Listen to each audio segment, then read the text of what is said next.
All right, this is episode 2 in the series on doing a content audit for the newsletter. In the first episode was a lot of heavy lifting to get data from Substack and Google Analytics 4 into one place, into one format, one table. And even though it's not a lot of data, it's only 50 some odd rows, it takes over 300 lines of code to do that because those systems are just so disparate. They don't talk to each other. So today, we're going to try and use generative AI to come up with an analysis of what are the top and bottom issues of the newsletter. When we look at the data, let's go ahead and bring up the data here. So we see the newsletter title. We see the number of deliveries and opens, the open rate, subscriptions driven, likes, comments, sessions, and conversions. This is pretty stock data. The question is, which of these data fields, and there are many of them in here, which of these data fields should we use to determine whether or not a newsletter is top or bottom? There's a lot of information. Now, when we do this sort of thing, there's a bunch of different approaches you could take. You could just pick your favorite metric, which, okay, not great. You could do an average of all of them together. Maybe rescale them up to be 0 to 100. That would be a bit better, taking into account all the metrics. However, what we really want to do is we really want to focus on impact. And so the way to do that would be to take our data file, use conversions as our measure of success, and then see what is the correlation of all those other things, open rate, likes, comments, etc., with conversions. Now, this is something that you can do with spreadsheet software or Tableau and other data analysis software. You can do it with all sorts of things. But as we said in the last episode, if this is the kind of analysis that someone's going to want more than once, it's a good idea to do it in a way that's repeatable. And for me, that means code. I particularly enjoy using either R or Python. And since we did the first part of this project in Python, we may as well just keep going. However, you don't have to. And I want to be very clear about that. You could use Excel and just do this ad hoc. Excel will get the job done. So I'm going to open up. Let's go back to Anthropic's Claude. Let's go into my Python coding environment here, which has my pre-made instructions. I'm going to say, today, we're going to write a single Python script, correlation.py, to take in a CSV file named combined weekly data.csv and try to do a correlation analysis or a regression analysis of all the numeric columns versus the conversions column. The goal is to then devise a way of weighting all the dependent variables for coming up with a weighted mean based on the correlation strength of the column with conversions. Does this make sense? Is there a better way to do this? I'll provide you with a sample of the data. Don't write code yet. Just help me think this through. I want to find a way to use all the relevant numeric data to rank and score issues of my newsletter. Don't write code yet. Here's my data. Let's talk about this. And now I'll provide that weekly data file from the first episode, and we're going to rely on the machine to think things through. Your idea of using correlations to create weights is a solid starting point. Here's some ways we could think about this. Simple multiple linear regression, potential challenges to consider, suggested methodology, normalize all our variables to comparable scales, account for multicollinearity, potentially create a composite score. I care most about accuracy. After all, I eventually want to do an assessment of what content I'm creating. So with that in mind, I want to create that composite score you mentioned using whatever will get me the highest accuracy and take into account all the data, the relevant data I have in advance. What do you think? So we're having a conversation. We're having a conversation about analysis. Instead of just using simple correlations, initial exploratory analysis, do some feature engineering, model building, and a scoring system. That's pretty robust. I think that makes a lot of sense. Could we use something like really sophisticated learning models? Sure, but it might not be worth it in this case. Let's go ahead. The file is stored in a folder named output. So the path is output/combined weekly data.csv. There's also a config.yml file that I use to control my scripts. I've attached a copy of it. So let's give it the config file so it knows to update. Go ahead and write the analysis Python file as a single file, but feel free to add more configuration variables to config.yml. We'll name the analysis file analysis.py. So it's going to, it's using scikit-learn. All right, that's a good choice. It's got my variables. Let's see what it's doing here.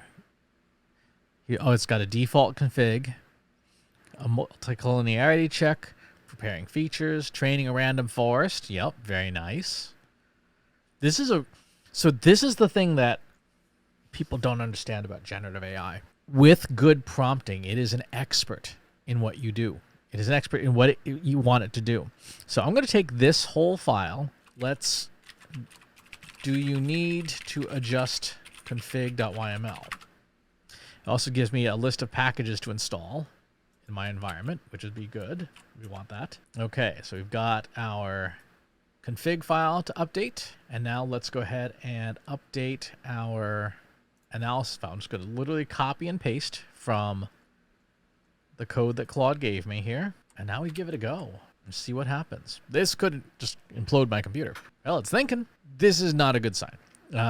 What we want to do is let's do a bit of revision, say. Let's use TQDM for logging to show progress step by step. And also, it spit out an analysis already. I don't love that it's blind, that you just kind of have to wait and see what happens. But let's see what it came up with. We have analysis for feature importances. What features are most important? Sessions, obviously, yes. Likes, things like that. We have some lovely plots here. We have a correlation matrix. Ooh. So conversions. Our conversions. This correlation matrix is relatively... Sessions obviously has a lot to do with that. We have a scatter matrix here to look at the data itself. And we have our scored newsletters. So we have a composite score, and this merges together all of that information and that weighting to come up with what our top newsletters are. Now, this is really interesting. So we have... I should probably remove those issues there that are not... So this is a data quality issue. There's a bunch of issues in my originals file that are not great. They're poor data. They're promos and things, and I know that they shouldn't be in there. So maybe it's time to go back in there and at least knock some of them out. So we have what for everyone. It's going to be the date line first that we have to delete. Let's scroll to the bottom. Coming soon. That's unhelpful. We have an ad here. Let's get rid of that because that's not part of my content strategy. New Year's housekeeping, also not helpful. We have a promotional piece there. Remove that promotional piece. Remove that promotional piece. There's another blatant promo. I guess the good news is that I don't have a ton of ads to just go through and delete. The bad news also then is I don't have a ton of ads to go through and delete, which means I'm not doing enough to promote myself and what I do. All right, so that knocks out a lot of the garbage. So now we need to go back. We need to run our initial code to create the old data file, and then we run the analysis file to do the math again. This is a sterling example of why it's a good idea to, if you can, to use code, because I can make those changes now. Let's take a look at our feature importances. Let's take a look at our correlation matrix. And let's take a look at our scored newsletters. So I've got a few promos there that I still need to get rid of. But you can see things are weighted a bit more. So let's go ahead and take out those additional promos, because again, that's not what we're doing today.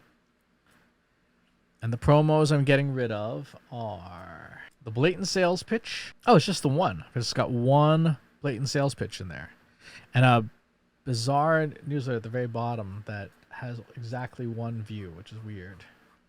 The Generative AI Beginner's Toolkit. Oh, that was a mistake. I remember that now. Okay, now, as we did before, we rerun our joint rerun on analysis. And let's see how our newsletters look. On the analysis, the scored newsletters. Oh, AI can see a little. I should remove the today's issue because it hasn't had enough time to mature yet. We have a whole bunch of not yet available data in there. Here we go again. Okay, let's look at our scored newsletters. Got a blank row. That's weird. Giving Tuesday edition did the least well. One-click vote for new content, which I think was a survey. Upcoming webinars. Yeah, I have more cleaning to do in the data set. So let's go back to our Substack file. We want to be removing the Giving Tuesday promotion. One-click vote for new content. Any blank rows that shouldn't be in there at all. And upcoming webinars. All right, that removes those promotional items. Once more onto the breach. And now we have our master score index at the top and bottom newsletters. So this is the quantitative scoring to understand a piece of content, right? We're gonna take a look then at the content to see what the top and bottom content has in common. But to do that, we needed to get the scoring done first, taking into account all of the different information that's available. And in our code that we use to generate that score, the code is essentially taking that correlation matrix, then doing a random forest walk through it to try and figure out what of all the variables contributes to conversions. And then from there, creating that weighted composite score. Now, is that the best way of doing that? It's a pretty good way. Statistically, it is a pretty good way to handle this situation where you have a lot of data. You have a pretty clear outcome. You know what the outcome is. You want conversions, but you've got kind of a mess of all the different data that you could be looking at. And this methodology that Anthropic's Claude came up with is a pretty good methodology. Is it the only one? No. You could be using things like gradient boosting or XGBoost or any number of other tools, and you could suggest that. But I try to approach this from how a sophisticated marketer would ask the question, like, hey, I've got all this data. Help me build a strategy and then build the necessary analysis tools to do that. Now, why wouldn't you just put this into generative AI? Just say, hey, Claude, here's my spreadsheet. Do the analysis for me. Well, it turns out that generative AI is really bad at math. And also, even though it could write the code to do that ad hoc, we want to create a repeatable system. We want to create a system that if you're asked to do this next month, you don't have to go through all these steps over and over and over again. Instead, you just run these Python scripts and you're off to the races. That's how I try to approach this sort of thing, at least for myself, because the other thing that will happen is over time, I may come back to this in like a quarter and go, oh, I don't even remember what I did. But if I can just say, here's the new data, and I've codified it then I don't have to remember all the steps I took. All I have to remember to do is run the code.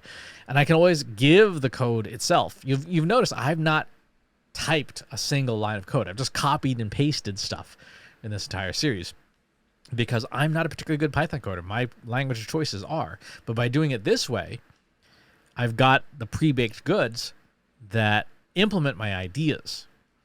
And it's those ideas that we want to bring to life. So we're now at the end of step 2 of getting that quantitative analysis to decide what are the top and bottom newsletters that I'm going to be looking at. And I got 59 of them. So in the next episode, we're going to look at how to use generative AI now to look at the language and understand what it is that people like and don't like. So stay tuned for that.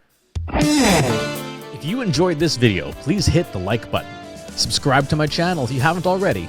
And if you want to know when new videos are available, hit the bell button to be notified as soon as new content is live.